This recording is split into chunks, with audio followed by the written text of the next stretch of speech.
Apan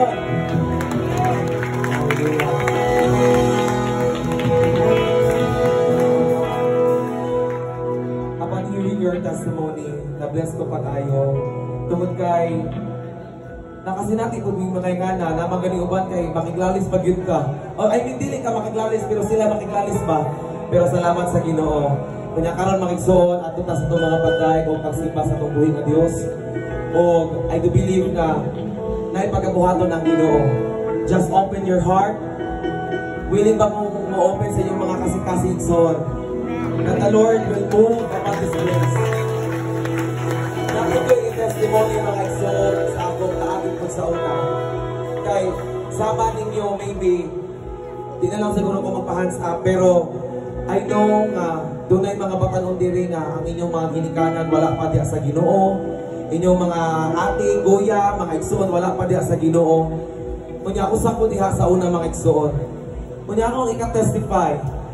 Kani bitong gisaan sa Ginoo diri sa Buhat 16 versikulo 31 nga nagingon diha nga apan sa ligi ang Ginoong Hesus o maluwas ka laki pang imong panimalay. So ang realization mga igsoon nga sa diyang muday ta sa Ginoo, dili lang di ay ta musayaw lang, dili lang di ay ta mukanta lang, diba usahay pasayod ka, bugyaw kaayo, simpata, sayaw ta, syagit-syagit ta, sulok-sulok ta. Pero I realize naginginat ko sa Ginoo, dili lang di ay sulok-sulok ta diya sa Ginoo, dili lang ta magsigig sayo-sayo lang nga, sayo-sayo lang kay nagsayo-sayo ang uban, dagan-dagan lang kay nagdagan-dagan ang uban. Pero I keep on sharing this kaninga story sa Bible kisay nakaila ni Pablo o ni Silas.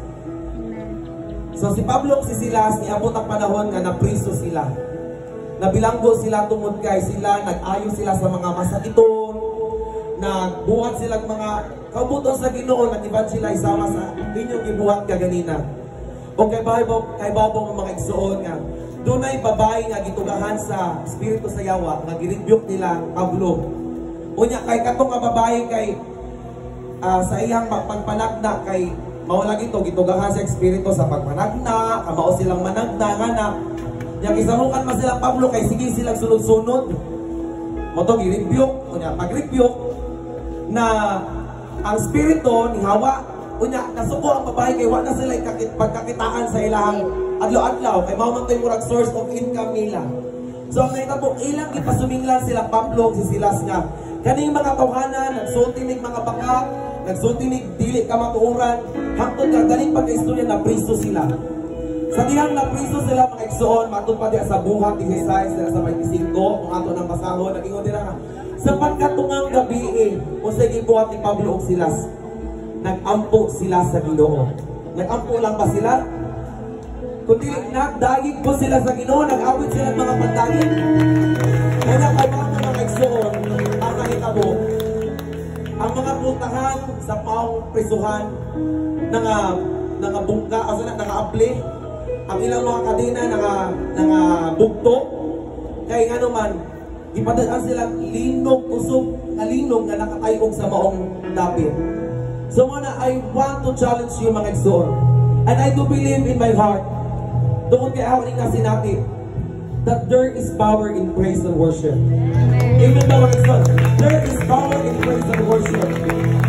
What tayo mga igsoon ay realize na kung doon na tayo mga problema sa atong mga kinabuhi, ang atong mga ginikanan wala pa diya sa tihilan sa Ginoo, idayig o isimba na sa Ginoo mga igsoon. Wapot ang panahon nga makauban na nimo sila sama sa akong nasinati. Sa una ko silang invite, masoko sila kay ako gani sa una ko nila pa simbahon sama sa mga ingani ilang upungan kay nagsugod kong simba sa mga ingani 50 na akong edad, nabili sila masugod kay wala pa kuno koy right kuno mag-decision ako, pero akong gibarugan ang pulong sa ang saad sa Ginoo ang igsoon. Nasa ligi ang Ginoong Hesus kung maluwas ka lang ipangimong panimalay. Dito mo anak mga igsoon. Hallelujah. Unya ganina po na late man mi kay napaman mi klase, pero salamat sa wali ganina magtagalog di lang ko magtagalog kay bakikaw kay magtagalog.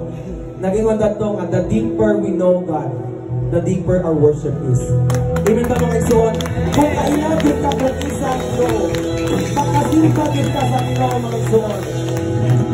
And I don't know kung mao na karon last night, pero patupapos, kung mao na ko noon ang pinakalas nga musimba o muday ka sa Ginoo, unsa may imong ikahatag mga igsoon. Makahatag ba ka sa pakpak lang nga na, or makahatag ka sa imong pinaka the best just like David, na mag-abot ang iyang gininhawa sa pagkain sa tutuloy na Diyos. Amen ba?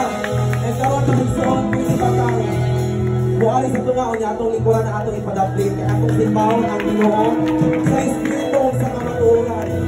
Hallelujah.